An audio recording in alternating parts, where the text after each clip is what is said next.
Jai Hind students, I am Anjali Mishra. I am your Hindi teacher. In this video, I am going to teach about a poem called चांद से थोड़ी सी गप्पे, and the name of poet is Shamsher Bahadur Singh.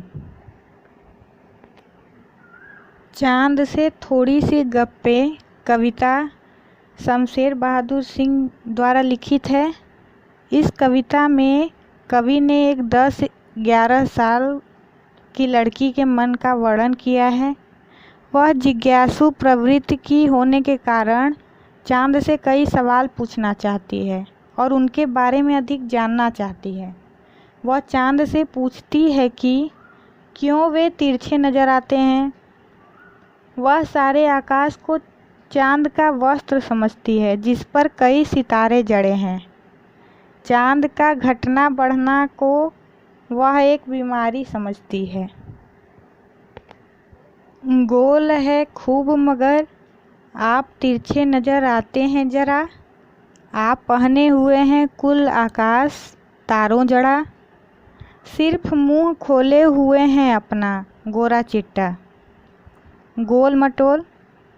अपनी पोशाक को फैलाए हुए चारों सिमत।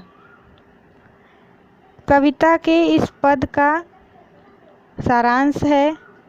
इस प्रथम पद में बालिका चांद से कह रही है कि यूँ तो आप गोल हैं पर फिर भी थोड़े से तिरछे दिखाई देते हैं।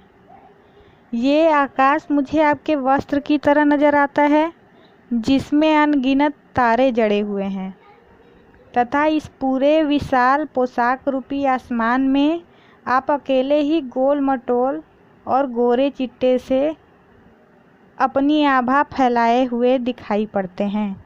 यानी यहाँ लड़की बता रही है कि जो संपूर्ण आकाश है वह चांद के वस्त्र के समान है, यानी कपड़े के समान है, और जो चांद है वह गोरा चिट्टा गोल मटोल उसका मुंह है, यानी फेस है।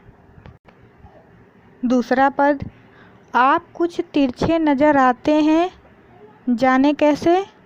खूब है गोकी वाह जी वाह, हमको बुद्धू ही नीरा समझा है। हम समझते ही नहीं जैसे कि आपको बीमारी है।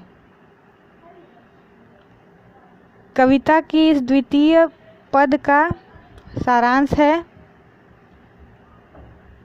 लड़की चांद से कहती है कि ये जो आप थोड़े से तिरछे से नज़र आते हैं अच्छे तो लगते हैं, पर हमको यानी लड़की को आप बेवकूफ़ ना समझना।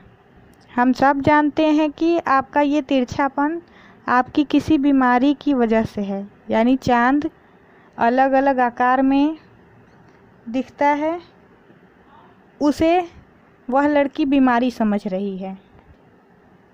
आप घटते हैं तो घटते ही चले जाते हैं और बढ़ते हैं तो बस यानी कि बढ़ते ही चले जाते हैं।